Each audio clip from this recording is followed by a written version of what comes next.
Talk about one of the best shows we've seen this year. Talk about one of the best shows we've seen this year. Shocking. About that. Talk about it.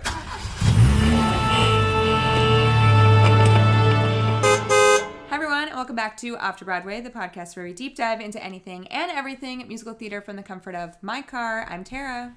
I'm Stefania. And in today's episode, it is the Toronto and surrounding areas 2023-2024 season preview. Now, before we get into that, our last episode was obviously the Broadway/New York season preview. And since then, which was only, 20 days ago? 25 Literally. days ago? It's September 26th when we're recording this episode. So much has happened. I can't believe this season. The season even fuller than we already thought it was, and we thought it was a pretty full season. Yeah. So since recording, I want to say literally the next day was a Rialto chatter that Lempicka is coming to Broadway, which is what we predicted. It still has Can you no explain confirmed. what a Rialto chatter is for us? Just Isn't for people it who don't know? some man who writes rumors? It's literally It's blind on Broadway items, is it World. not?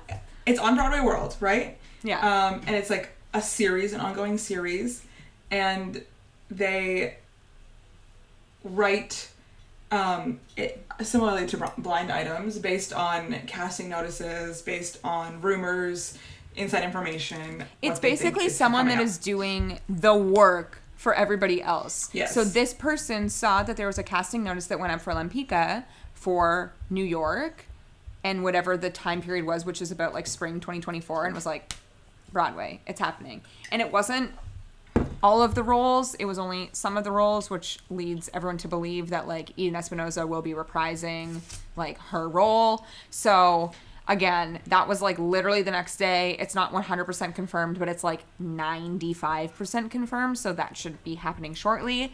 Something that did get 100% confirmed and something that we did predict was going to happen based on your targeted Instagram ad, which was the announcement of Water for Elephants confirmed for Broadway next spring. It will be playing at the Imperial Theater, which was recently housed to Bad Cinderella because I saw it there. I really like that theater. I think there's not a bad seat in that theater. The Imperial is a beautiful theater. The first Broadway theater I was ever in. What was it for? Billy Elliot. Oh, Billy Elliot. Okay. The Imperial.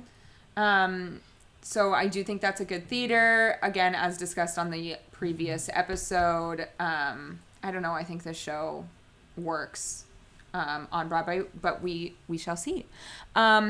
And then a couple days after that was the transfer notice. I think it was at Atlantic Theater Company earlier this year, which is Days of Wine and Roses. This is a limited run at Studio 54 starring Kelly O'Hara and Brian why Darcy am I James. forgetting his name? It's Brian Darcy James. Brian Darcy James. And I said to you just before we started recording, how dare they enter this full season? Just drop a bomb. They're just we're coming back. We're here. They're we haven't been nominated in a long time. Maybe this is the year for I'm back. this. So, Has Brian Darcy James ever won a Tony?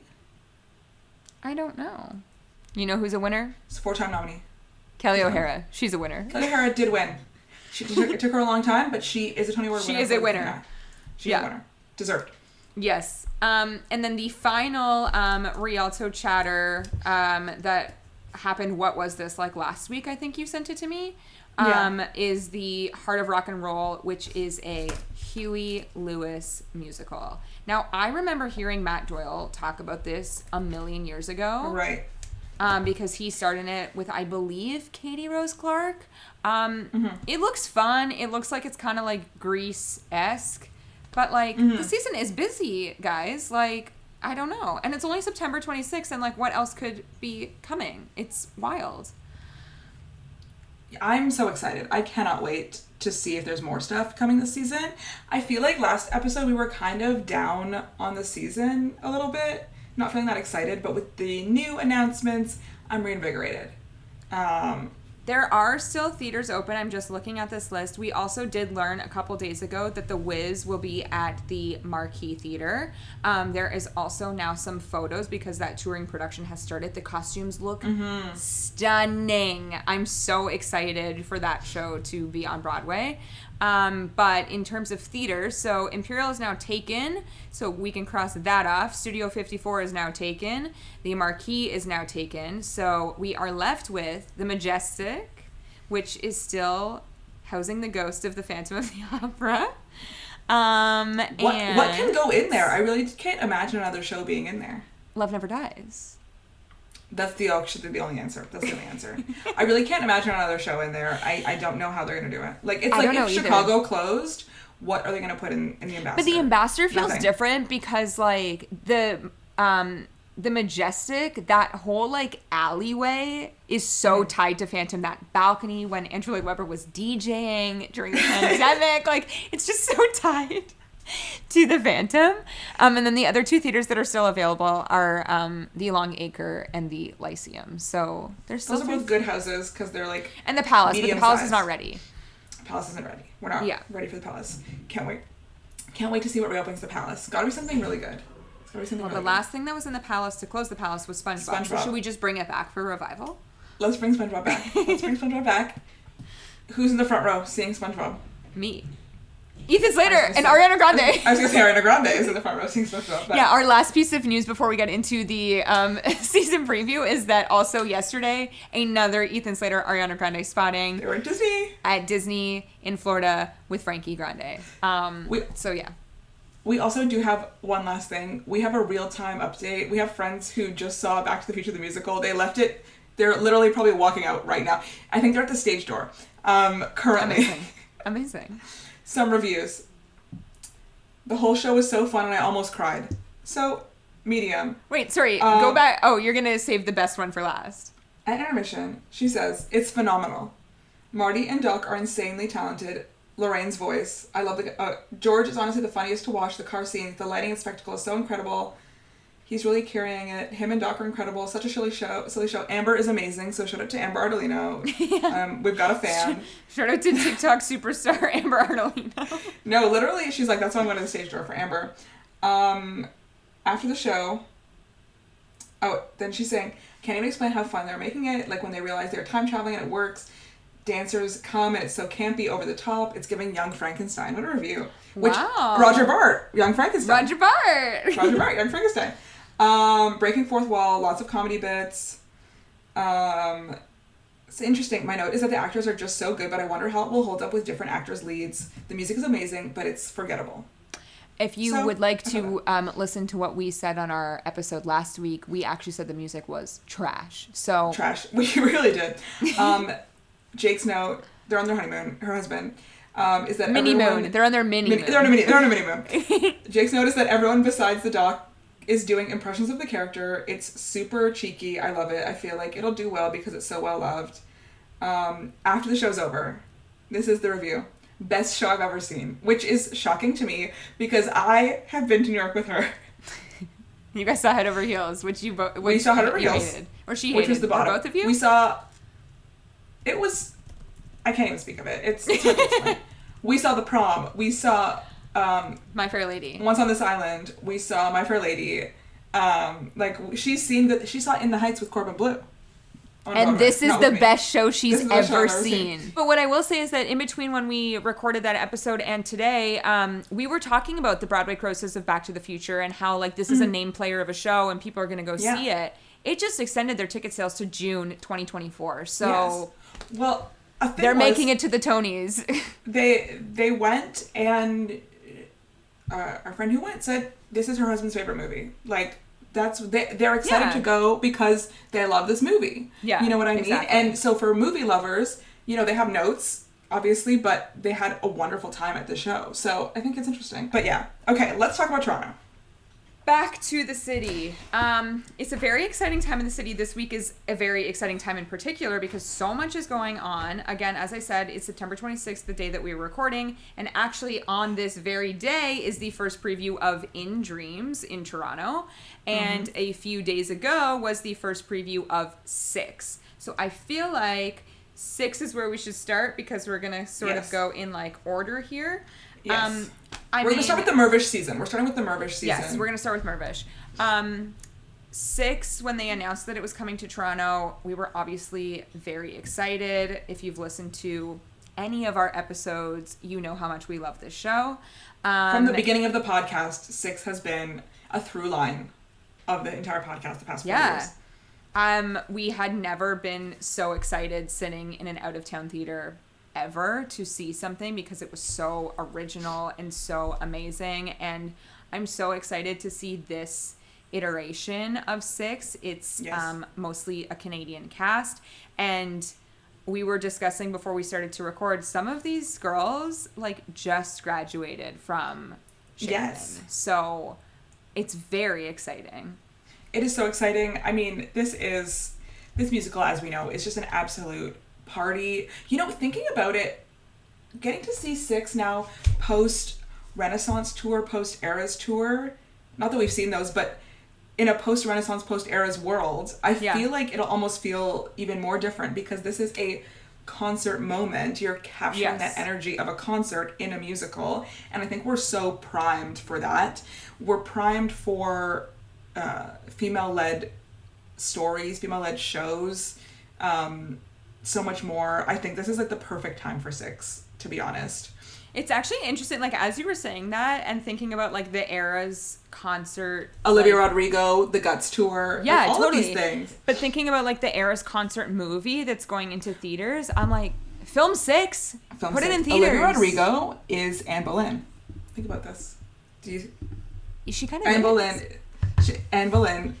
Another maybe they'll inspiration change their for Anne Boleyn. Olivia Rodrigo. Don't you full think? disclosure. Or do you think she's like a Kay Howard?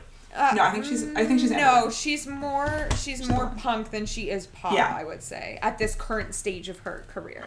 Yeah. Full disclosure, we are going to opening night in a couple of days. So we will be talking about Six again in the future. But yeah, it's very exciting. I do want to shout out Mervish because I think they've done an amazing job with their making of the show videos that they've been putting on social media. This is kind of the first time that we've really seen a behind the scenes look. I read that. There's a Toronto Star article about the Queens of Six, and each of them got to talk a little bit. But my favorite thing that I took away from that article is the costume designer for Six was the costume designer for the Spice Girls Spice World tour. And I was like, I see it. Oh you my know, God. You create these, isn't that insane? The boots alone. The boots, the shoes. You create these kind of individual but cohesive looks for all the girls. And that's what the Spice Girls were, right? They each had their own identity, but they were like a cohesive look all together. And that's what Six has done. And they've created these, each girl, you look at them and you their whole costume tells a story all about them, whether it be, the necklace or the skirt or the hairpiece. Mm-hmm. Exactly. And I think by having someone who's costume designed an actual like pop star world tour, like, makes so much sense for this. That's what excited me most about it. But it's a great article. And each of them talk a little bit about their queen inspirations and about how they got the role, and it's a good article. I will say, similar to last year and how Anne Juliet was our show, Six is my show. It's our show in Toronto. So, like, if people don't like it, I will be personally offended. I feel like I have a lot riding on this. Like, the word of mouth. We've been talking about the show for 4 years. Everyone we know is like, gotta see Six because you told me. But it's so funny because I'm a little nervous because, like, we've really hyped this up. We've hyped it up. Everyone I know who goes to the theater. Even Shara has not seen this, and she's listened to us talk about it for 4 years. She's listened to the cast recording every day. So, like, if it's not as good as I think it is, I'm gonna be disappointed. So no, I know it better be good. I'm very excited for opening night because those audiences. Me too. The energy is always so good on an opening night. Yeah, so it'll be very exciting. But yeah, so Six and In Dreams are running simultaneously right now. So to talk about In Dreams a bit, this is another David West Reed production. It is Speaking of Anne Juliet, it is a Roy Orbison jukebox musical, and it's starring one of our faves, Lena Hall, who's in Toronto. I'm very excited to see her. She tweeted that Toronto has really good homewares. You can't find this stuff in the States. And I'm like, girl, we think that about you. I want to go to Home Goods. Where's our Target? Where's our Target? Yeah, where is she shopping? Drop the places. Probably just go to HomeSense. Where do you think they're staying? Good question. Like in those towers near the Mervish theaters? I wonder if they like opted to find their own accommodations or if they were like put up where... Mm-hmm. Because is this a West End transfer? It is a West End transfer. Actually, I don't know if or it's like going to the West End after. Is this the? That's a great question. In Dreams musical. Let's go. No, it definitely played. It was at Leeds Playhouse. Okay. But like, we know this about the West End, that it's weird that like off West End and on West End are still like in contention for awards. So they don't really. It's not like off Broadway, on Broadway, off Mirvish, on Mirvish, right? Like they're all kind of the same. Yes, smaller houses are eligible for Olivier's in the way that, let's say, like Off-Broadway is not eligible for Tony Awards. They have a much broader definition in the West End of theater, which I think is good, which I love. Yeah, it allows more people to, like, it allows for more work to be seen by a larger group of people, which is very exciting. This is also, like, David Westreed, Luke Shepherd, collaboration again, which he also did and Juliet. So he's It's got Oliver Thompson. It's got Oliver Thompson in it. Yes, exactly. West End cast of Anne Juliet. So it's a reunion for a lot of people here. I really haven't read anything out of the West End. I kind of want to walk into this blind and not know anything. I've seen like a couple of the clips that they've put on Mirvish. It is at the Ed Mirvish, which is the big theater. Big. But like the coloring of the set looks beautiful. As I said, like I am a Lena Hall fan, so just hearing her voice again live, I'm very excited for. Yeah, I can't wait to see this. It seems kind of different from things we've seen before, but maybe I'm just making that up. I was not super impressed by the video clips, but I do think that video clips often do shows a disservice and make them look much worse than they actually are in person. So we shall see what it ends up looking like. The final thing that I'll say about In Dreams is this was something that we discussed in our last episode, and it's still a question mark of will this transfer to Broadway? Right. And I really do think it will depend on how it runs here. A North American, we've talked about this many, many times before, but a North American audience is very different to a UK audience. So I'll be interested to see like if the jokes hit here, if they're written in a British style, like we don't really know. So that's a question mark. I'm kind of getting Fisherman's Friend vibes from the trailer. We were so excited about that, but then we didn't like it. My parents loved it, though. Blah. I know, they did. It was just, Fisherman's Friend just kind of ended up being blah to me. And I'm concerned this is going to kind of be blah again. So we'll see. By the time this episode airs, we will have seen it. You're right. So, and we will be doing an episode on it. We absolutely will be doing an episode on it. You'll be able to hear our full thoughts on In Dreams in a few episodes. No current announced plans for any productions beyond this Toronto production. No. So maybe a lot is riding on it. Yeah, I wonder. It's I don't know. Toronto has obviously had success having out of town tryouts here before, so we'll see. And also to continue that like David Mirvish UK connection, like it's still holding strong. We have a lot of West End imports that come here, even if they're not planned for Broadway. Something like Joseph, which we had this past season, a lot of times we will just bring a full West End cast over, or something like Fisherman's Friend, something like The Bodyguard. We will bring a full West End cast over. The Shark is Broken. We'll just bring a full West End cast over. They'll do a production and they'll go home. You know, a Mirvish season, they're touch and go sometimes. Sometimes you get a lot of plays that are about the weather, and sometimes you get 7 musicals. We should mention. Thank you, Mirvish, for giving us 7 musicals. Plus 2 more. like out of season musicals. We'll get to those as we get down. Plus the Illusionists. Never forget the Illusionists. Never forget To Kill a Mockingbird. We're going to get to Off Mirvish in a minute. Okay. But this is the first time in I think years that there has not been a single play in the main season, and I say thank you. They bumped it up back to 7 shows because it used to be 6 shows when they brought Hamilton in. Maybe they're listening to us. Maybe they are listening to us. They listen to Off to Broadway. Every week they tune in to Off to Broadway. Every 2 weeks. And sometimes 3 or 4. It depends. No, they're tuning in every week because they re-listen. Okay, great. There's no new episode. We're going to listen to a back catalog. David Mirvish, this one's for you. Okay, moving on to the next show. We did talk about this last year because it was supposed to be here last year, and it was just was erased canceled from with the website. No fanfare, just gone. And that's gone, and we're like, what's going on? That's the touring production of Jagged Little Pill. They did announce the cast. Heidi Blickenstaff will not be coming to Toronto. There is somebody else. I cannot remember her name off the top of my head right now. But baby Derek Klena will be coming to Toronto. So we will be seeing both Klena siblings as Nick Healy a few years apart. Can't wait. Now we're going to see Dylan Klena, who is, I don't know, a teenager basically, or like just out of college. Can't wait. Look, I did see though, here's the thing. Go ahead. We love Jagged, but we love Jagged in the sense that like the music, the way we've talked about this, go listen to our Jagged episode if you want full review on that. The reorchestration of this Alanis music is some of the best reorchestrations for a jukebox I've ever heard. So good. It is so good. The story is trash. But that's fine. Trash. I did see a tweet that was like, when Heidi leaves the touring cast of Jagged Little Pill, there is no point of the touring cast of Jagged Little Pill. Oh no. I do think though that the person playing Joe, who is non-binary, which correct, thank you so much for correcting your mistakes, Jagged Little Pill. Absolutely. We love to see this post-pandemic.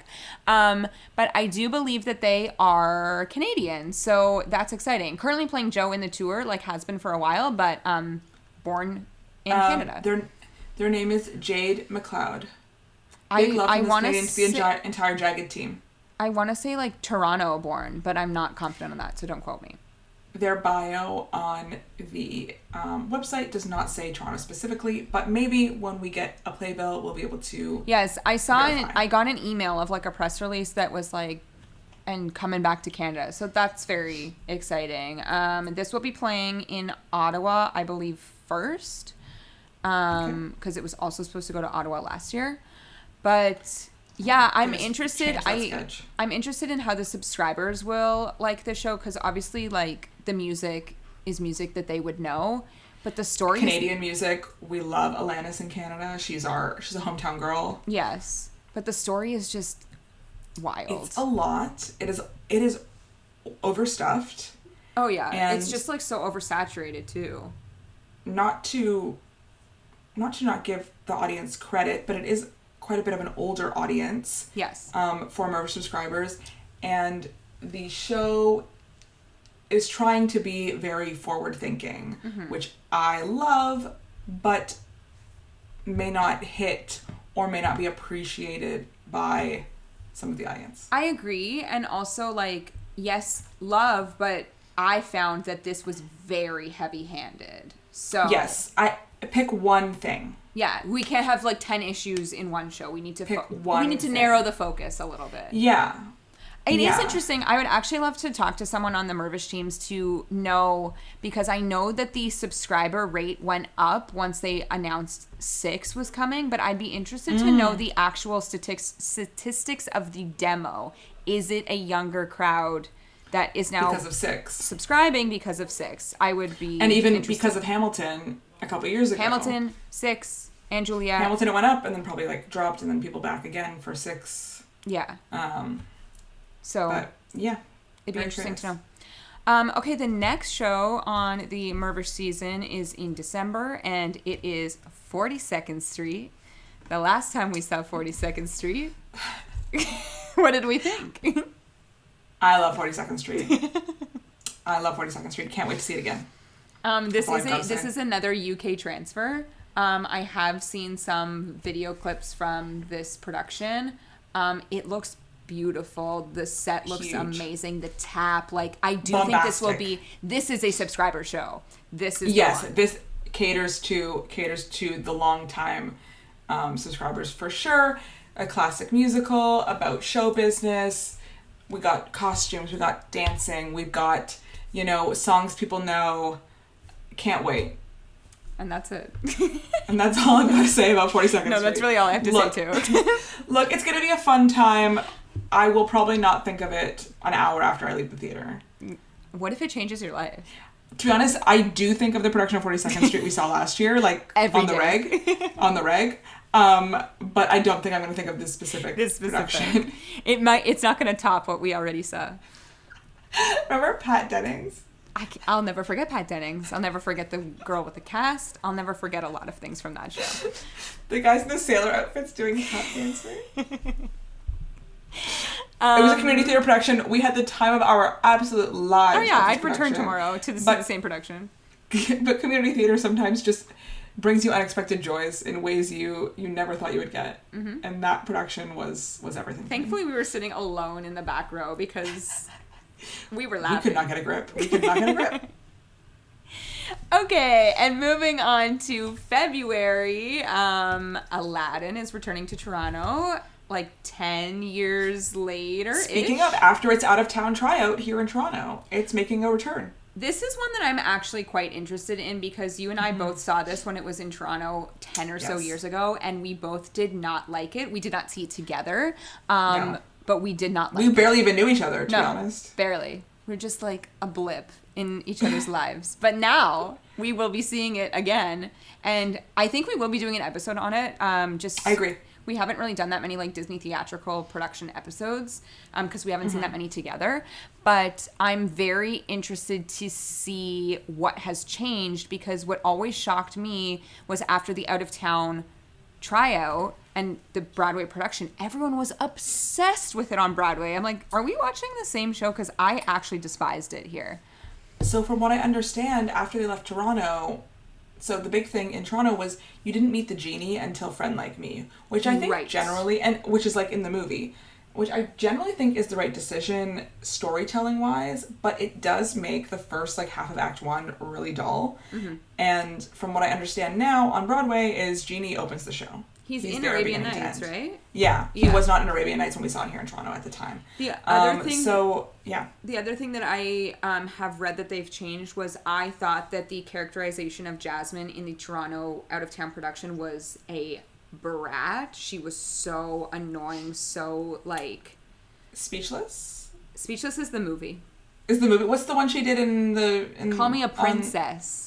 Right, that's not on Broadway. That did not make it to Broadway. That song was cut because it was like, why is this girl singing about like how much money she has and she's falling for this like poor man? That's the thing. These people write these shows and then they try to give the female characters more characterization and they just make it worse. Like these female characters are underwritten and they're like, we're gonna give them another song, and it makes it even worse. Yeah. And now she's just got nothing. So I'm not sure if they like. I'm curious. Yeah, I'm not sure if they've bumped up her like dialogue by taking out a song, but that song was horrible. I just remember leaving the theater being like, wow, they've really like ruined this Disney princess. Yeah. As a Jasmine lover, as Jasmine being like my favorite princess. But yeah, like we were just talking about before we started recording when we were talking about Back to the Future and like the DeLorean, like the carpet was magical. Friend Like Me was amazing. I love the song Proud of Your Boy. So like there's a lot that was going for this. It just like didn't quite come together for me. So with a 10-year break in between, I can't wait to see what we're in store for. I know. It's I gotta pull out that old program too. Take a look at it. See who was. Look at the song list. Was Adam Jacobs? Was Adam Jacobs? Courtney that was here in Toronto. James Monroe Iglehart. Who was what's it? The Jafar. Wasn't it the man that voiced it? Was it Jonathan Pryce? I think it was. I think it was like the voice of the movie. Also, James Monroe Iglehart reminded me that we forgot one piece of news at the beginning, and that is the Lancelot casting in Spamalot, which is Taran Killam, and then he will be succeeded by Alex Brightman, who did it at the Kennedy Center. Jonathan Freeman played Jafar in Toronto, and then on Broadway for a long time. I don't know if he's still doing it. After 8 years with the show, Freeman played his final performance with the company January 23rd, 2022. So he did Jafar on Broadway for 8 years. I mean, there was a pandemic in there, but he did it for 8 years. Give that man a special Tony. You know what? Fantastic. That's amazing. Come back. In Seattle. Yeah. So yeah, I'm excited to see it again and revisit it because, again, it didn't quite work when we last saw it, but then it seemed like they made a lot of changes when I went to Broadway, and I haven't seen it since. Yeah. So, excited. And then the next show, which is a show that we have seen, I mean, I've seen many times. I saw it 2 times the last time it was here. Les Mis is coming back to the city. This is another one that is for the subscribers because the subscribers live for Les Mis. We love Les Mis. Look, who doesn't love Les Mis? I'm actually interested though because they... kind of similar to like Phantom when it goes on tour, they sort of change how the barricade works in every touring production. So I've heard this tour is good. Great. I've heard this tour is good. Here's the thing about Les Mis. I've seen it many times. I think it's a show that really never gets old. Whether you love it, you hate it, you still have a good time. And it's Absolutely. also one of those shows, we've discussed this before with like Phantom, but like hearing those songs with a live orchestra is literally like nothing else. It's incredible. That overture is incredible. So it's always a fun time when you get to see Les Mis in a Mirvish theater. But yeah, truly the Toronto audiences live for Les Mis. So they are amped for this. Yeah, but no, I'm excited. It's always a good time to see Les Mis. I'm gonna sob. It's reliable. Yeah, you know what? That is the word. It is a reliable show. A standard. You know exactly what you're going to get. Yeah, and you won't be disappointed. Look down. Look down. Although I will say, the last We're stealing bread twice this season. Aladdin back and to Les Mis. back. Aladdin and back to back. Bread Jean thieves. Valjean. But what I will say, it will be hard to top the last Les Mis that was in Toronto because Ramin was really stellar. That was a fantastic production. Melissa O'Neill as Eponine. Best Eponine. Oh my god, everyone was so good. The two people that played the Thénardiers were amazing. It was just like a really well cast production. They basically brought that entire cast to Broadway. So that was such an amazing production. So I do think the standards are quite high, but it's also been a long time, and Les Mis is Les Mis. So, you get Hugh Jackman sometimes, you get Ramin sometimes, and you get someone in between. So it is what it is. Yeah. No, it'll be fun. It'll be fun to revisit. Again, this seems kind of like a theme. Fun to revisit. That's the interesting thing. Of these 7 shows, we haven't even got to the last one yet. 3, 4 are ones I've seen professional productions of before. And then 42nd Street we've seen a regional theater production of. So 5 shows I've seen productions of before. So only 2 that are new. One is literally a brand new show. Mm-hmm. And the other one is the one we're about to talk about. Yes, which is, give us the name. It's Tina. The Tina Turner musical. We have been predicting Tina for a long time. I know. Sometimes you just see a show and you're like, David Mirvish loves this show. Which we will get to that one show. We'll get to that. But we'll get to that. Sometimes it just says David Mirvish all over it. I don't even know how involved David Mirvish is in the programming of the seasons. Probably not very involved at all. But in our minds, he's very involved. In our minds, the curtain call of Tina on Broadway, it said David. He was like, during the curtain call, he's like, hello, what was the quote that Lynn said about Tina? Adrienne Warren is amazing. Is what he said. You know what? Another thing that not fun to revisit. Obviously, we have not visited this in the first place. But how can this be not this is going to be a fun time no matter what? No, left a good job in the city, working for a man every night and day. Will it give Donna Summer though, or will it give? I don't think. I'm trying to think another jukebox. Or will it give The Bodyguard? What are we getting here? Will it give The Bodyguard? Will it give Beautiful? Look, I don't think anything could give Summer Donna Summer. When I think of this musical, I do think of Summer Donna Summer musical, but I don't think it is that. Summer Donna Summer musical was its own thing. Entity. Was its own beast.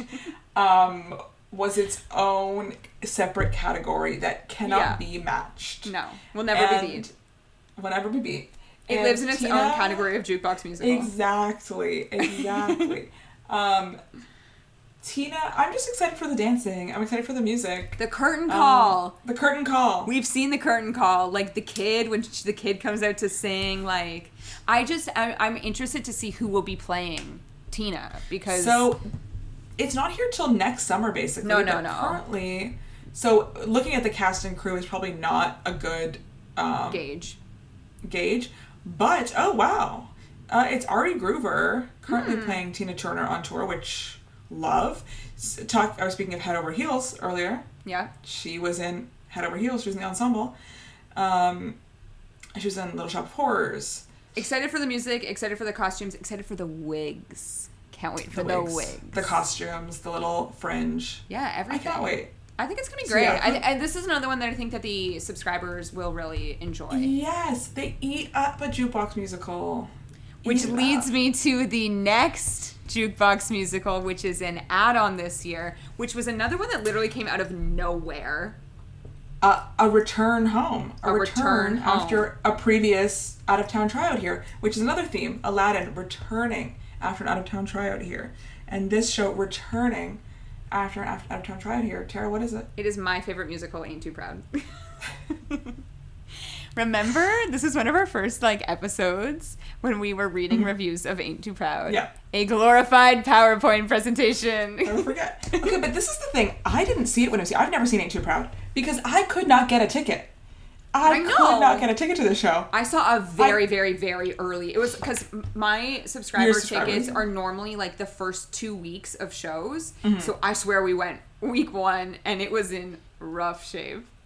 Everyone lived for it on Broadway, though. Don't get me wrong. The music, amazing. I think the issue with this show, which is the issue with, I think, a lot of jukebox musicals in general, is that the timeline is very long, and they try to put every possible person in that timeline. We're getting Smokey Robinson. We're getting The Temptations. We're getting The Supremes. It's oh, my God.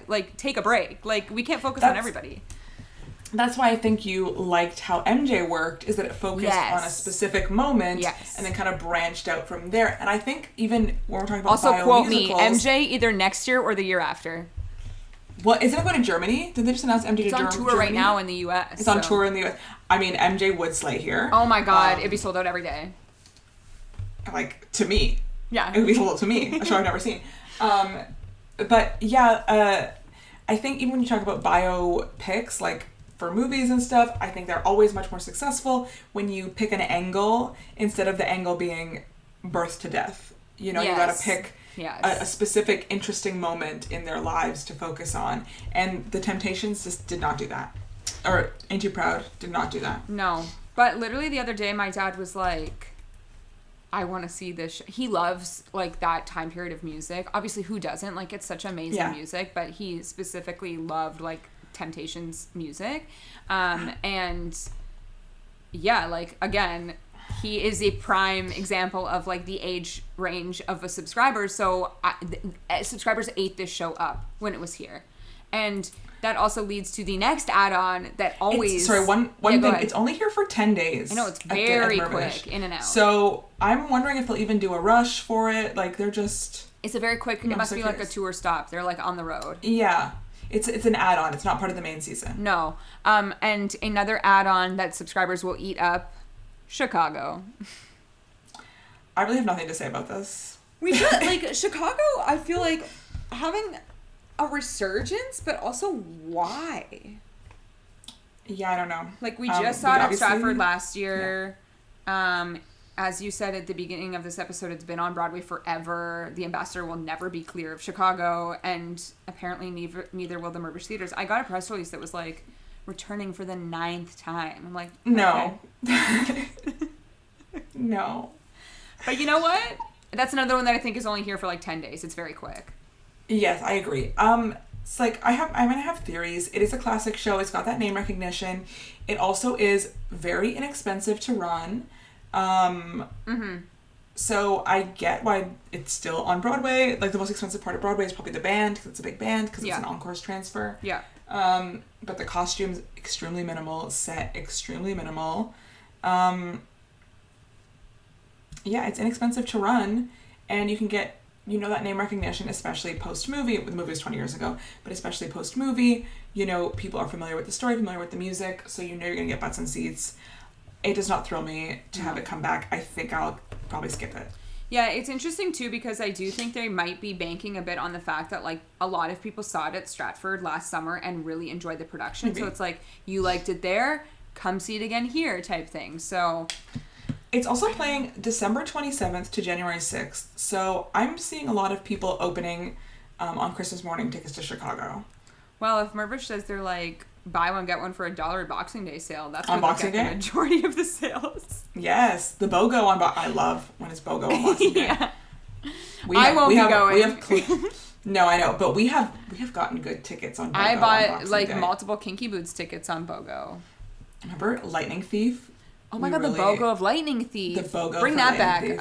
Return to Toronto. I would watch Lightning Thief again. Same. I don't know so where it is. Fun. It was so much fun. Absolute blast. And then to round out Mirvish, we're gonna quickly go through the off Mirvish season. Steph, what is what is the play that has David Mirvish's name written all over it that we predicted? To Kill a Mockingbird. I really thought this was gonna be main season. I really thought. So it's at the Ed Mirvish, but it's only 1 week. It has a star because my parents knew who it was. Right. And I cannot remember off the top of my head right now. No, I know. It is Richard Thomas. Oh, yeah, I see him in the picture, but I do not know who that man is. My parents have seen many TV shows or movies, including this man. It's kind of like the Paul Gross, King Lear situation in Stratford, I want to say. I don't even know who that is. He was on The Waltons. Yes, The Waltons. That was the show. Even my grandpa knew who he was. 10 episodes of Ozark. Oh, that's also why they know who he is. 2 episodes of NCIS New Orleans. Great. 1 episode of Blue Bloods. Okay, he's doing like bit parts in 48 episodes of The Americans. My mom loves The Americans. Okay. And then also off Mirvish, Pride and Prejudice, sort of, which I'm excited for this. This was an Olivier winner play, I think maybe last year, maybe the year before, Best Comedy, but it is a play with songs, so fun. We love that. That's so much super fun. Their artwork is very nice, so I'm kind of interested in this. There's a few other shows playing at Off Mirvish.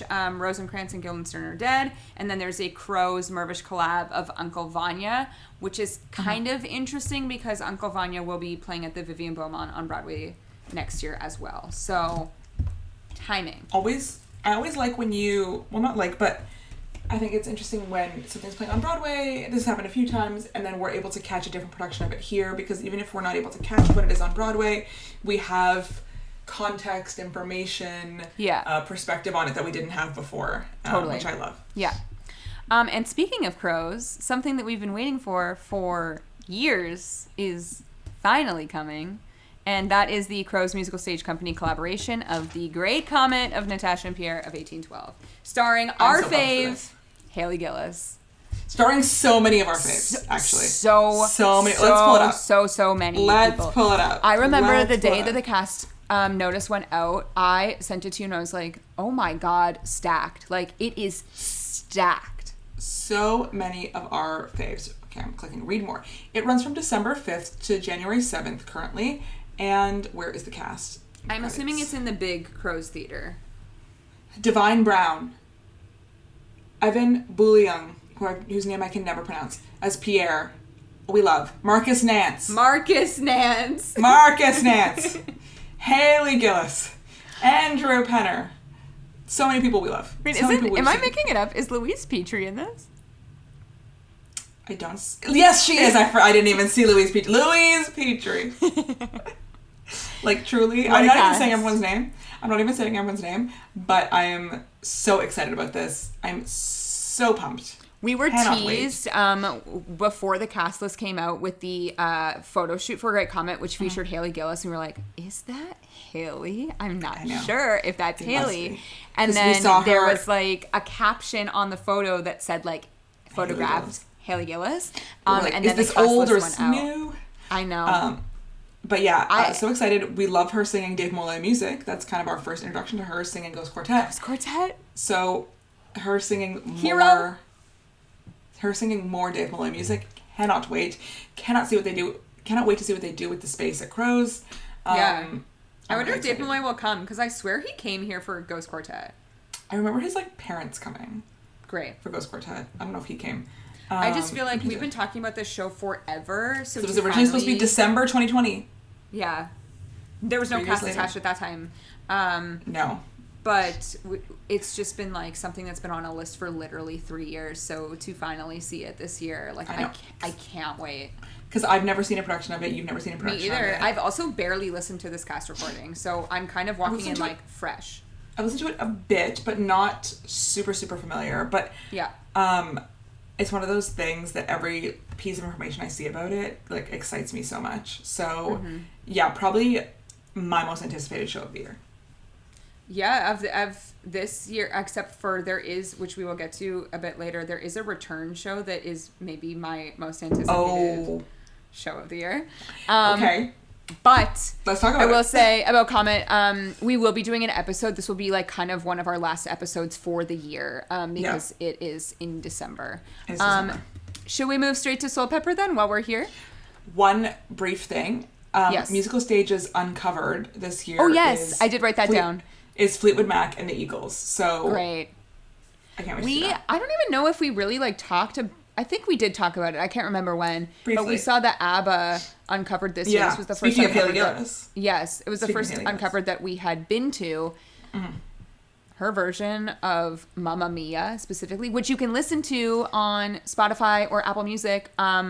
Great. Yeah. That was such a good concert. Also, the woman, I cannot remember her name right now off the top of my head, but who sang The Winner Takes It All, was in Rent at Stratford. Right so is her name like Kelly Holliff? Yes. Did I make that up right? Wow. Good job.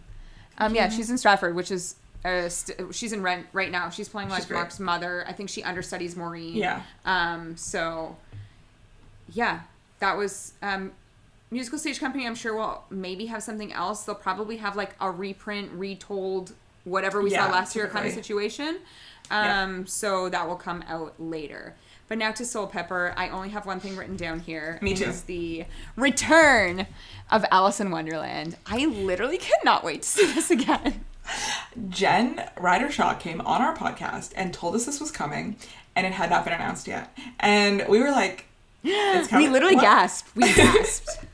She also told us that Spamalot was extending, and then that information did not come out for like 3 weeks. And we're like, oh, Jen. Yeah. You know and what? now it's extended, so go what see are they gonna do, fire her? Spamalot. No, yeah. She's gone. She's out. And also, to be fair, Soul Pepper has a lot of other productions happening, but they do. We are a musicals-focused podcast. Yes. And so we were speaking of musicals. No, truly, Alice in Wonderland is my favorite show we've seen this year. We saw it in January. It ran from December to January last year. And it's honestly nothing that I've seen this year so far has topped it. Maybe I'm just holding it in such a high place in my heart, but I really don't think anything has topped it yet. I can't think. And I am truly so excited to get to see it again. We will be buying tickets immediately. It was so original. It was so emotional. And it's crazy we had no idea what we were in for. And then like had the best time ever. It's crazy how original it felt for something that is based on source material that you know so well. Like, that is how you do adaptation. That is how you adapt a known work and make it so creative and original. I can't wait to see it again. We should have someone in the creative team on the show. I think it was written by Fiona. I can't remember last name, but who was also in the show is also like Bad Hats. This is a Bad Hats Soul Pepper collab again. But yeah, like tickets are on sale right now. Literally run to this production. Also, if you are listening to us and happen to have kids, take your kids. Like it is so good. Definitely like one of the best things. Not that I've just seen this year, that I've seen in like a few years. Like it was so good. I cannot wait to see it again. Okay, where are we going next? Let me just say, I put this on here just because we just mentioned Rent briefly. We've been talking about it off and on, but Canadian Opera Company is doing La Boheme, and I think we're going to go. We're definitely going to try to go. We're definitely going to try to go. We're going to find a discount ticket. It's kind of soon, but I think we're going to go. As someone who is aging out of, who has just aged. I'm still here. As someone who has just aged out of a lot of youth ticket programs, to my depression, we're going to find a way to go. Yeah. For not that much money because the opera's expensive. Yes. So that was just a quick little thing there. Another quick little thing to shout out. We talked about this last year, but at Theatre Aquarius in October, Jake Epstein will be there with Boy Falls from the Sky. We loved that one-man show. So if you are... Where is Theatre Aquarius again? Hamilton? Hamilton. It was in Hamilton. Great. Oh, I didn't look up Drayton this year, actually. I forgot to do Drayton. I know. You know, I'm actually looking at Theatre Aquarius to see if there's anything else good coming up. But yeah, we absolutely loved that one-man show. And I saw it twice. Like, it was so good. It was a really great show. They're doing Uncle Vanya, too. Look at them. Grand Theater is doing Willy Wonka and the Chocolate Factory this Christmas. And I don't know what's happening next season yet. And then I know these are plays, but Canadian Stage is bringing some Broadway heavy hitter play names. Currently, as we are recording this episode, as it will be released, Top Dog Underdog is playing at Canadian Stage. Casting just went out for the Lehman trilogy today. I have not seen who's in it. And then Inheritance Part 1 and Part 2, which I believe is starring Stephen Jackman Torkoff, who was just playing Richard in the Stratford disco production of Richard II. So fun. I just think it's funny when I'm hearing myself talk about this stuff, because literally 5 years ago we were so unaware of Canadian actors, and now look at me filing off these names. No, I one of the great things about doing the podcast is that we have forced ourselves, and I don't mean that in a bad way, I mean that in a great way. No, in a great way. To learn so much more and to be exposed to so much more kinds of theater. 5 years ago, our favorite show would have never been Alice in Wonderland at Soul Pepper. It wouldn't have even crossed our radar. And we wouldn't have seen it. We would have never even Googled it. No, and now it's one of the favorite things. We're so lucky to live near / in a city that has so many, not just tours come through, but original productions or mountings of shows here, and for us to kind of expose ourselves and to be exposed to as many of them as possible has been so fun. No, it's amazing. Yeah, it's just, it's actually crazy to think about where we were 5 years ago and think about where we are now, and the knowledge that we have gained. The knowledge. The knowledge, and also we're now fans of these people who I didn't even know existed. And I wish, we say this all the time, but I just think about talking to Britta Johnson and how we never saw any of her shows until this year. And it's just I feel we miss so much. Yeah. And now I never want to miss anything again type thing. We're catching up. Which is unrealistic and crazy, but it's just, we're catching up. I don't know, the theater scene is, as you said, we are so lucky to have such an amazing theater scene in Toronto specifically. So yeah, I just feel very lucky in that. To continue on this list before we get to the two final big heavy hitter out of town places, our road trips. Coal Mine Theater this year is doing Dion, a rock musical, which I'm interested in. There was a workshop that happened last summer. Robert Marcus was in it because I remember seeing it on Instagram. But I think it's kind of Greek god-esque. So it is Dion, a rock opera, is a fully sung rock opera based on Euripides, the Bacchae, Bacchae. Usually I'm good at pronunciations, but I'm a little stuck on that one. Bacchae. I'm thinking of Bacchus, the god of gluttony. Okay. Book by Prince Edward Island's poet novelist Stephen Mayoff. Music by Coal Mine's co-founder Ted Dykstra. 4 years in the making. Ted Dykstra. Yeah. Ted Dykstra, right? 4 years in the making, the Coal Mine has developed the show from scratch with 2 full cast 2-week workshops over that time. And then there's a full summary. We went to Coal Mine for the first time this year to see Yerma, which I think about on a weekly basis. To be honest, that space. Yeah, it's a really great space. Yeah, it's basically a black box, but it's a really great space. I also know that my friend Nick, friend of the podcast, Nick, his best friend Jacob is starring in Fantastic. This as Cannot Dion. Wait. I believe. Can we have him on? Maybe. Let's probably. Let's talk about this off air, but yes. Maybe we can get a hookup. Yeah.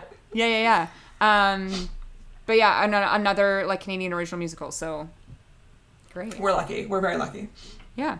Okay, and now to our road trip shows. Let's start with the breaking news from this morning, which was already we knew this rumored. Yeah. Who did you hear this from? Jay Kelly, right? Jay Kelly knows Drake. He tells me everything. I feel like Jay we're Kelly buddies. He doesn't know who we are, but I follow him on Twitter. On Twitter. He tells me things. Jay Talk Kelly, about blind items.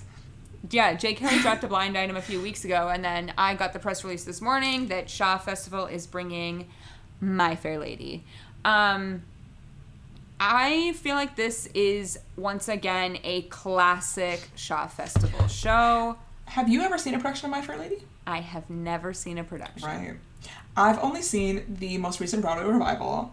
With Laura Benanti. When Laura Benanti was in it. I saw like her second week. It is literally a stunning, beautiful show. And I think Shaw Festival can do it really well. Like, I think it's one of those shows that Shaw Festival can nail. I was talking to a friend of the podcast, Alex, today, and she was saying that she also saw that Laura Benanti production, and she said if she hadn't seen My Fair Lady, she would definitely go and see this. But because she has seen that one, she doesn't want to, like, ruin that memory. Really? And also the show was, like, 3 hours long, so it's a commitment. It is long. But I do want to read the tweet that Jay Kelly posted this morning, which was... He said, interesting, My Fair Lady is set to run from May 4th all the way to December 22nd. Because I had messaged you about this being like, oh, only Christmas Carol at Christmas? Yeah. I guess the festival has determined the regular season and holiday season audiences are pretty much separate. This holiday season at Shaw Festival, Brigadoon is returning from like a pre-pandemic production. Which I think well reviewed, we will try to see. I agree. We'll try to see it. Yeah. We were thinking about seeing it last time, but then we didn't end up making it. But now this time I think we're pretty committed to seeing it. Again, another classic musical. Now that you've seen Schmigadoon, you'll have really good context for Brigadoon. You're right. You kind of went in the opposite direction. Yes. The thing about My Fair Lady, so we've been just talking about Shaw Festival. We've seen a few Shaw Festival shows. The first few we saw we were not that impressed by. And then this summer we saw Gypsy, which we absolutely adored. Talk about one of the best shows we've seen this year. Talk about one of the best shows we've seen this year. Shocking. About that. Talk about it. We saw Gypsy and we were like, oh, Shaw Festival back in the game. Exactly. Because Shaw Festival, you're back in our numbers because we were Shaw kind Fest of like... has entered the chat once again. literally just dropped the mic with Gypsy. No, because really we were quite unimpressed with previous productions. Yeah. And just honestly based on show choice, to be fair. And I think My Fair Lady kind of straddles Gypsy and let's say like Holiday Inn or whatever else we saw. I don't even know. Damn Yankees. I think My Fair Lady sits kind of in the middle of those shows in that it is a classic romance for those people, but it also has a lot more going on than, let's say, something like Damn Yankees. Maybe that's ungenerous to Damn Yankees, but that production of Damn Yankees kind of did nothing for me. Yeah. Not to be so hard, but... I do think, as you said, like, we have been... It's actually interesting. We've been unimpressed, and I spoke to someone at work who was also unimpressed. Same thing of, like... I don't know if I will return to Shaw Festival because I've been so unimpressed. And we literally had that mentality driving to Niagara-on-the-Lake this summer. And then we walked out of Gypsy and was like, I will return to Shaw Festival. No, it was fantastic. It was stunning. But I think that was so much show choice. Like, them choosing to do show choice. But also, like, the Mama Rose was ridiculous. Amazing. So, like, if your cast is weak, like, it's weak, the right? The set is beautiful. The set was amazing. That was amazing. That, like, rotating kind of proscenium.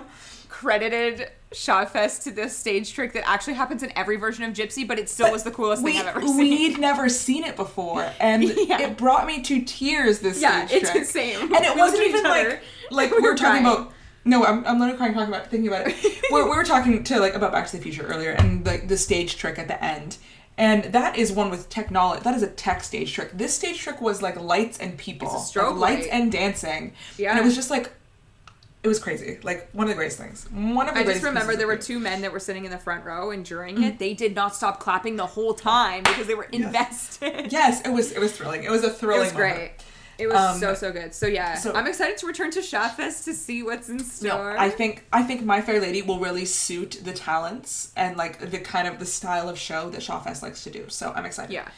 And we know that they have a very good budget for set. So yes, that's great for show. One of my favorite things. So when I saw My Fair Lady in New York, it was at the Vivian Beaumont, and one of my favorite. So because it's a thrust stage. And it has that like semicircle. When they're at the horse races, they did this thing where everyone was on the stage, and I'm sure they do it all the time. And they had the sound, like the audio of the horses, kind of follow us behind, theater. And that's then the everyone on stage's eyes followed the sound. It was so cool. It was one of the greatest things. That's really good. Another great thing is they brought the whole orchestra on stage, and I cried when they did that. Like the entire orchestra just like wheeled out, and I was like, yeah, yes. I don't know if that will happen. It was at amazing. The festival theater. It was amazing when they brought the whole orchestra out. Yeah. And they were playing, like, the waltz at the top of Act 2. Wow. Okay. Speaking of the festival theater, Speaking of the festival theater. Let's go to the other speaking of a festival thrust. theater. Speaking of a thrust stage. We've actually been sitting on this information since our interview with Jen Rattershaw, who also told us the 2 Stratford musicals for the upcoming season. I love it. We love it. It was an off-mic conversation, but, like, it's fine. So at Stratford this season, the 2 musicals are La Cage aux Folles and Something Rotten. Very different on the scale of musicals. They're both musical comedies, I would say, though. Both musical comedies. I would say that Something Rotten follows the Spamalot trajectory. However, this is a show about Shakespeare, so I do think that it is the perfect place for this to play. I also love this cast recording, so I do think that this will be fun. And I think we both said that we believe we will see the return of Dan Shamroy because these shows seem to fit the bill. I 100% agree that we're about to see the return of Dan Shamroy because I can't imagine him not being in Something Rotten. So I cannot wait. I cannot wait to see what's coming.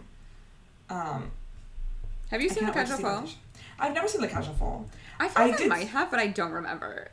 Like a Mirvish production. Yeah, Mirvish brought it, but like a long, long time ago. So I think it's interesting to discuss because let's actually talk about, we've been talking on this podcast a lot about, is it still funny to mine comedy from a man dressing up as a woman? We've also had this conversation with Stratford actors. Yes, and what I'm going to say is I think La Cage aux Folles is the exception. I think this, not that I've seen this production, but I do think it works in this specific story, like The Birdcage, where because it is not a punchline. I mean, it is obviously a joke that this male character is dressing up as a woman, but the reasoning behind it is to kind of appease their child's fiance's conservative parents. And so I think the reasoning behind it just kind of like makes it fit a bit more in a way that a lot of other shows is just like, isn't it hilarious? A man in a dress. Yeah. Or, you know, men can't get a job anymore these days. They've got to be a woman. Sorry, Tootsie, Mrs. Doubtfire, like all these things.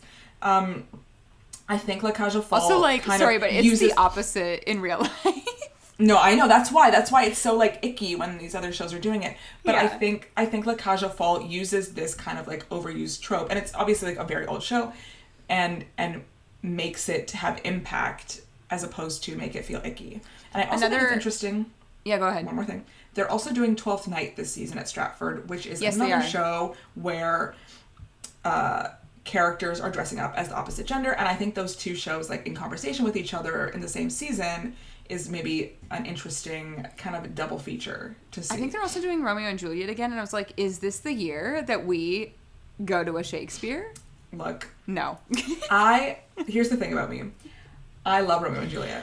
I will see any production of Romeo and Juliet. I love it. I kind of want to see a production of 12th Night. 12th Night is so good. These are all shows we've seen at like Shakespeare in Hyde Park, which we did miss this year. Sorry to Shakespeare in Hyde Park. They used to do it like full summer. Now they've only been doing half a summer. It's interesting. No, but one more thing what I was going to say about La Cage is that another interesting thing, talking about like things playing in places at the same time, they literally just closed a production of it at Regent Theatre in the UK, the like open air theater. So oh, wow. It's just interesting, like timeline wise, when like something is popular again in the UK and then it's popular again at like Stratford, like, which is the mini UK, you know, like the parallel thinking between multiple theater companies at a similar time. Sometimes there's just something in the air that makes this show feel relevant, or makes this show, you know, the right casting comes up for different shows all at the same time. So these are both shows I've never seen before on stage, so I'm excited for both of them, honestly. The like kind of phrase that Stratford is using for the upcoming season is that the theme is that it is a world elsewhere. So fun. Which I understand, like It makes sense. A World Elsewhere. Anthony Cimolino. Yeah, 12th Night, Anthony. Something Rotten. Okay. At the festival, it's Something Rotten is at the festival. Yes. Which is the Thrust, right? Yeah. Yeah. And, that's where Rent is right now. Yeah. And the Avon, which is where La Cage aux Folles is going to be. What's going to be at the Tom Patterson? And then also, like, the kids play... Hedda Gabler. Is Wendy and Peter Pan, which is also very cute. Yeah. So fun. Love that. Tom Patterson usually does plays, but, like, Hedda Gabler. So fun. Dare I say that Canada is more exciting than New York? No, I think I'm more excited for what's coming here than in New York. And I'm sure there'll be more things announced here, too. Obviously, Yeah, also as we're time only goes focused on musicals. There are a lot of plays happening in many of the theater companies that we've discussed already, but you know what you get when you come here. Yeah. Okay? We have a singular focus. At least we always say lie we're going about to see more plays. We always say we're going to see more plays. Yerma was great last year. I love this Yerma. year. This year? It was this year. This year. Oh my God. Should we What see a Top year. Dog Underdog? Should we see Top Dog Underdog? I said this to you before. I think the one that I would be interested in, I know it's 2 parts, but like The Inheritance. I'm sorry, I'm not doing that. What about the Lehman trilogy? I don't think I'm doing that either. I know Matthew Lopez wrote The Inheritance, and I loved Red, White, and Royal Blue. Yeah. So, written by the same. They're same. Same. Yeah. Did I make up that there's a production of Angels in America happening somewhere? I don't know. The last thing that we saw at Canadian stage was Choir Boy. I don't even know if we've talked about Choir Boy. It was good. Buddies in Bad Times is doing Angels in America? Yeah. Talk about a long show. I would see that. See that 2-part. How long is that? Like 8 hours? I'm out. Yeah, so with that is the Toronto and surrounding areas season preview, and it is now time for our obsession of the week. Are you ready for my obsession of the week? Yes. Okay. I don't remember exactly when this musical came into my consciousness. I believe it was from TikTok, but I had it kind of in the back of my mind for an obsession for a long time, and then it kind of went away. But it came back because of a very timely announcement that was just made. It was recently announced that in London, a production of the musical Fangirls, which is an Australian musical, will be premiering. Have you seen this? I did see the poster or whatever for this. Have you ever listened to any music from the cast recording? I have never listened to anything. Okay, so it's quite interesting. I'm going to read you a little summary. Of the show.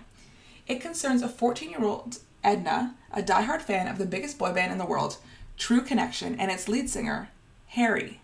It was inspired by interviews with hundreds of teenage fangirls. Is it just coincidence that his name is Harry? It cannot be. Well, here's the thing. Harry is a common name. No, I know, but what year did this musical come out? 2019. So not coincidence. This is another Harry Styles fan fiction caveat. There's a very famous Harry who was also in a boy band. The way they describe it, they were on the boy band came from a reality show. There were 5. He was eliminated. Got it. And then he was brought back to come into it, right? Okay. It sounds like it's all making sense. It's becoming clear. It's all becoming clear. So basically, my obsession of the week is the cast recording from that original world premiere in Australia, where it was originally written, is out, and you can listen to it. But I am going to highlight the song "Nobody." It's got a little piece of one of the True Connection songs in it. That's kind of fun to listen to. And I really think the musical is fun. And True Connections and One Direction? Yeah, the band is called True Connection. I love it. The band is called True Connection. Yeah, I listened to the cast recording before, but yeah, this song, Nobody, is a bit of a standout. It's kind of about, nobody understands, or nobody understands him the way I do. Nobody's looking out for him the way I do, this kind of obsessive fan. And then you get to hear a bit from one of the True Connection songs as well, which is really fun. I feel like this is right up my alley. I think you'd like it. It's giving a little bit modern musical theater, but it's fun. Okay, great. That's fun. It's absolutely fun. Tara, what's your obsession this week? My obsession this week, and I know you also listened to it, is a joint obsession. It's something that led me to do something else, and that is we both listened to the Laura Bell Bundy Sentimental Men podcast. Hilarious. If you are not listening to Sentimental Men, funny. The TikTok was outrageous. If you're not listening to Sentimental Men, you should be, because we've talked about them before. They are a podcast that like is primarily like focused on Wicked, and they talk to like other actresses that have been in the show. And the Laura Bell Bundy episode was so chaotic because she was backstage getting ready for the cottage, and it was like 6:30. I feel like when she was recording, she's like doing her eyelashes. She was watch the video on TikTok or on Instagram. She is putting on her makeup. She is putting on her costume. There are multiple people walking in and out of her dressing room, and she's still like giving them asking more questions. Everything. Let's keep going. She was like, I know you have rapid fire, and Kevin was like, it's fine, just have a good show. She's like, no, we'll do the rapid fire. And then I heard she doesn't even leave the stage in the cottage. She's on stage the whole time. So she said in the episode that she doesn't even get to go to the bathroom. For her to do that and then just to run on stage and do the full show, brain flip, the stamina. She's amazing. But what it led me to do, which I have not done in a very long time, is listen to the Legally Blonde cast recording. One of the best. It is so good. I love that show so much. We obviously did an episode on it. But hearing her talk about like the Galinda Elwood's like career, to think that she did both of those before she was 27 years old is absolutely wild. Yeah. And Galinda is like its own beast, but like Elle never leaves the stage ever. Like she is doing. She's doing Elle is harder. Yeah. She said Elle is harder than which Galinda. I believe, because like, you know, you get to use your like upper top register for Galinda, which is like fun, but Elle, you're singing so fast, you're belting like every single song. Like you never get a break. So I've been listening to the Legally Blonde cast recording, and my obsession of the week, along with this specific episode, is the song, my favorite song, Take It Like a Man. I love that scene. I love that song. I love everything about this show in particular. And it's funny because like we were talking about this literally last week when we were talking about modern musical theater, and like they don't make shows like Legally Blonde anymore. And I say, bring it back. But yeah, that episode of their podcast was amazing. Really fun. Honestly, go onto their TikTok or Instagram page and just watch like any of the clips. They really get the like good information out of these women. They do the work. They do the work that I'm interested in. I can't wait for their Wicked movie episodes. I can't wait. Are you a Wizard and I Elphaba, a Defying Gravity Elphaba, or a No Good Deed Elphaba? I mean, I've never played the role. I know. I can't sing any just of in your those own songs. Just in your own bedroom, which one are you? I think Wizard and I. Yeah, I agree. For you or for me? What do you think I am? No. I mean, The Wizard and I is my favorite of those three songs, and I think you are a Wizard and I Alphabet. I agree with that. The Journey. The Journey. I don't know. Yeah, I feel like there's not many that would be No Good Deed. A lot of them say No Good Deed. A lot of them say No Good Deed. Really? Yeah. I've heard quite a few of like Defying Gravity, Wizard and I. I just think that No Good Deed is like, I feel like once you get there, you're like, I just got to get through this song, and then like, then I'm okay. Show's over. Yeah. So I feel like you're still like waiting for it the whole time because it's no, but it's so like a much. Release. You can kind of like scream during that song. What was the ones that they said? Are you was it No One Mourns the Wicked? Popular. Is it Popular? No One Mourns the Wicked. Is it I'm Not That Girl? No, it's got to be something else. Is it For Good? No, that wouldn't make sense. I don't even know what it is. The answer is Popular. I was going to say, I think I'm a Thank Goodness. I'm a Thank Goodness. Oh, Thank Goodness. Thank Goodness is probably... I'm a Thank Goodness, Glenda. Bridges you've crossed, you didn't know you were crossing until you crossed. In, like, a different life, I would say I would like to be in No One Mourns the Wicked, because I just think how iconic to come down from the bubble. Like, it would be incredible. Goodness knows. Yeah. How do we get to Wicked here? We always get to Wicked here. And with that, we will end this episode. So that is our obsession of the week. That is the Toronto and surrounding area season preview. And our next episode will be our review of In Dreams. We've got a really good fall. We do have for a you really guys. full. We are stacked. We are seeing things every other like weekend, and then we are going to New York. So it's a very Gotta busy get full. and exciting time. So yeah, In Dreams is our next episode. But before then, you can listen to any of our other episodes by subscribing to our podcast wherever you listen to podcasts. You can also watch us on YouTube. Don't forget to leave us a comment and subscribe. And you can follow us on Instagram and Twitter at Off2BOA Podcast. That's with the number 2. And we'll see you guys next time. Bye.